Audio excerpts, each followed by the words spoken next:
नमस्कार। कर्ण को कुरुक्षेत्र के युद्ध में वीरगति जब प्राप्त हुई, उसके बाद वो कहां गया? नरक में या स्वर्ग में?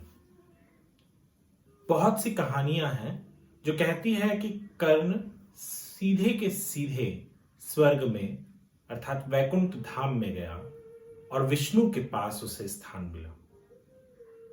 परंतु कुछ कहानियां ऐसी भी हैं जो कहते हैं कि कर्ण नरक में गया, और उसके पीछे का कारण यह है कि जब कुरुक्षेत्र का युद्ध हो रहा था और कर्ण भूमि पर था,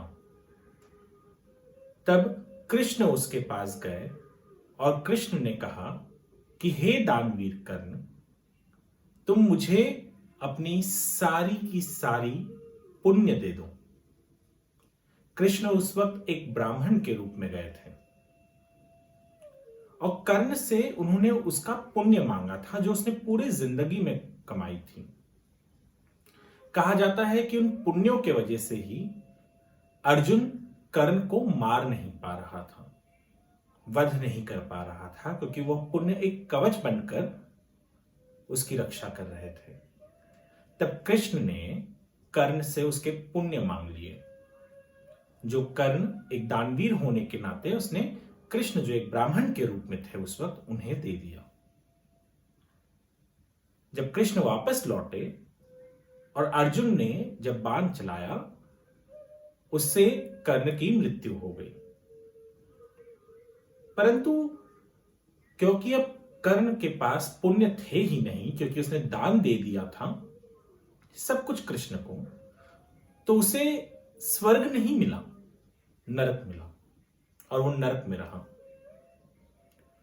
अब हम सोचेंगे कि एक ऐसे व्यक्ति जिसने पूरी जिंदगी भर केवल पुण्य ही किया, पुण्य कमाया, और अंत समय में उसने अपने सारे पुण्य कृष्ण जो ब्राह्मण के रूप में आए थे उनको दे दिया, फिर भी उसे नरक क्यों मिला?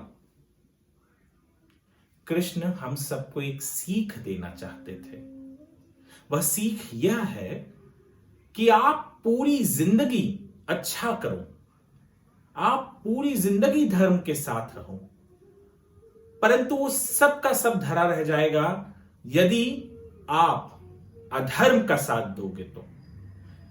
कर्ण ने अधर्म का साथ दिया, वह दुर्योधन के साथ था, वह चीरहरण में उसने द्रौपदी का अपमान किया, वो अधर्म था। कर्ण अधर्मियों के साथ लड़ा और इस कारण उसने जितने भी धर्म या जितने भी पुण्य का काम किया वह सब धरा का धरा रह गया। आज की जिंदगी में यदि आप चोरी करो, चकारी करो, लोगों से उनके हक की चीजें छीन लो, जैसे कर्ण ने दुर्योधन को साथ दिया जब दुर्योधन ने पांडवों का हक छीना, ठीक उसी तरीके से अगर आप किसी का हक छीन लो और सुबह उठ के यदि कोई आपसे कुछ दान मांगता है, आपके पास 1000 रुपए है तो आप 100 रुपए देने में हिचकिचाते नहीं हो, दान दे देते हो, या अर्थात आपके पास पूरे के पूरे 1000 रुपए आप दान दे देते हो, परंतु वो किसी के हक का मारा हुआ है, तो पुण्य कैसे हुआ? कर्ण ने बहुत से पुण्य के काम किए थे। उसने अपने दरवाजे से कभी भी किसी को खाली हाथ नहीं लौटाया था, परंतु कर्ण ने अपने जिंदगी में अधर्मियों का साथ दिया जो दूसरों का हक मारते थे, जो दूसरों के खिलाफ विपरीत और गंदी सोच रखते थे, जो नारी का अपमान करते थे। कर्ण ने स्वयं नारी का अपमान किया था, तो वो पुण्य जो उसने कमाया था, वो जो पुण्य उसने इतने सालों से जप कर रखा था, उस अधर्म का साथ देने से सब नष्ट हो गया। और इसलिए कृष्ण ने जब उससे उसका पुण्य छीन लिया तो बचा क्या? वो अधर्म जो उसने पूरे जिंदगी किया था, और कुरुक्षेत्र के युद्ध में वीरगति को प्राप्त होने के बाद कर्ण को नरक मिला। तो आप भले कितना भी अच्छा कर लो, यदि आप बुरा कर रहे हो किसी के साथ, किसी का हक छीन रहे हो, तो याद रखो आपकी सारी अच्छाइयां उस बुराई को ढक नहीं सकती।